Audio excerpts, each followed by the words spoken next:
going on, guys? Welcome back to the channel. If this is your first time stopping in, don't forget to hit that subscribe button for me. I really appreciate it. So before we get started in today's video, I just want to say shout out to one of our sponsors, KC Turbo. If you're looking to upgrade your turbo in your Power Stroke or your Duramax, check out KC Turbo. Phenomenal products, awesome, amazing customer service. I can't even say enough good things about them. It's not just because they help me out, but it's because they're one of the best companies out there to deal with. When I was dealing with them, their emails were so fast back. It was like Jimmy John's. It was freaky fast. So don't forget to check them out, guys. If you buy something from them, use discount code DirtyMaxJoe at checkout for a discount. So in today's video, guys, we're gonna go over the difference between Caltrac bars and regular track bars, such as like Longhorn or WC Fab makes some. I know there's a couple other companies out there that make them. I just can't think of anything off the top of my head other than like the leading companies like Longhorn and WC Fab. So when I was looking at getting track bars, it was kind of hard to find like write-ups, any kind of forums, any kind of videos, not only like the difference between the two, but once you do, like if you go with Caltracs, which is what I went with, as like tuning wise, not many people like have too many videos or write-ups on it. Even on some of like the forums on Facebook, stuff like that, it was kind of hard to find some information. So I want to kind of briefly go over some of the stuff that I've learned so far. I put my Caltracs on January and we're here in August, so I'm gonna let you guys know what I've learned. I've tuned them a lot, adjusted them, so we're gonna get more in depth into that here in a minute. But the difference between the two, or if you go with regular track bars, those are more for eliminating axle wrap. So if you're like sled pulling or like you tow a lot, then you'll want to go with track bars.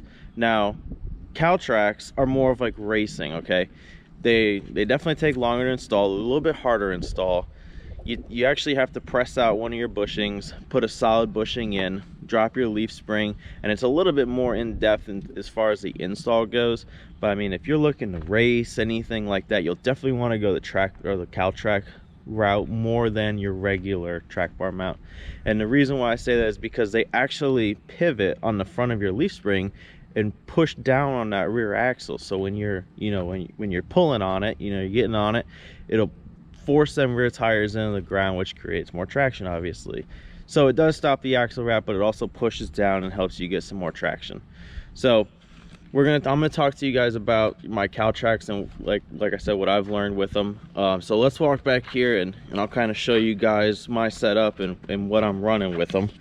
So my truck's got a 3-inch drop in the rear, and I got my torsion bars all the way extended down. I got my torsion bolts out. I did take my overload springs out, so I'm pretty low. I'm not the lowest truck around, but it's low. So the more angle that you have here on your torsion bar, the more that it's going to press down back there and drive this rear axle into the ground, guys. So if you're to lift the truck, or maybe like a stock height, I would probably start in the middle hole. That way you still have a pretty good angle on it. A lifted truck, I would definitely run with the bottom hole. Now, as you go higher, you're gonna get more of a harder hit. And when I say harder hit, that means that it's pushing the rear axle into the ground more, okay? And like I said, these things pivot. So you actually have a roller. See if you guys can see that. There's a roller right here.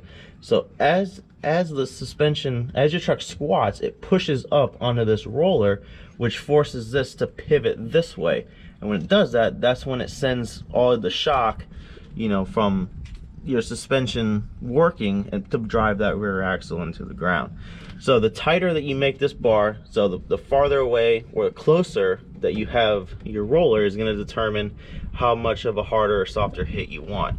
What I run right now is I tighten the bar until the roller is touching the leaf spring, and then I give it one turn loose because I daily the truck. Now once I go to the track, I'll pull the truck in the shop. I will put it on a flat surface. I will get the roller to touch the leaf spring, and then I'll tighten it one more full turn so it's really tight. Okay, it's not ideal for daily driving because it does stiffen up your suspension in the back a lot. It's like riding on a brick in the back.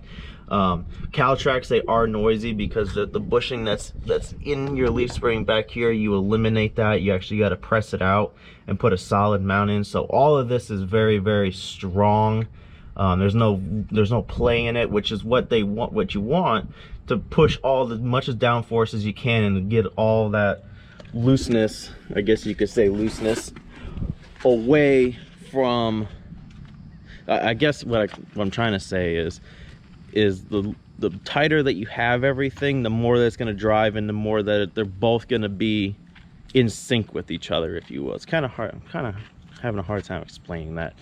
But the tighter that it is, the more angle that you have, the harder to hit, but it's not as much ideal as for daily driving. It does have 2 Heim joints on either side.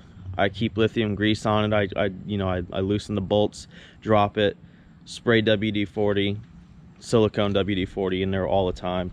I anti-seized everything, so it's nice and easy to adjust. I'm not battling with it. You know, it's not hard to adjust when I want to adjust it real quick before I run to the track. So that's what I've learned with the Caltracs. I can't say anything about the track bars because I've never ran those. I do have friends that are running like the Longhorn track bars, and you know, they look nice. They're really long, they look cool, they're showy, they're flashy, but that's not the route I went. I went more of like the racing route because I do take my truck to the track. I do get on it a lot, I do beat on it, but I want all the traction I can get. So I hope this helps some of you guys out. I hope I can at least help, if I can help out 1 in every 100 people that watch the video, you know, then I feel successful. So this is what we're making the videos for. Anything that I can help you guys with. If you guys need if you guys have an idea for another video, if you want to know something, just put it in the comments below, message me, anything like that. So don't forget to hit that subscribe button, turn on them post notifications so you get a notification every time I post a video, and I hope y'all enjoy the rest of your day. See you guys later.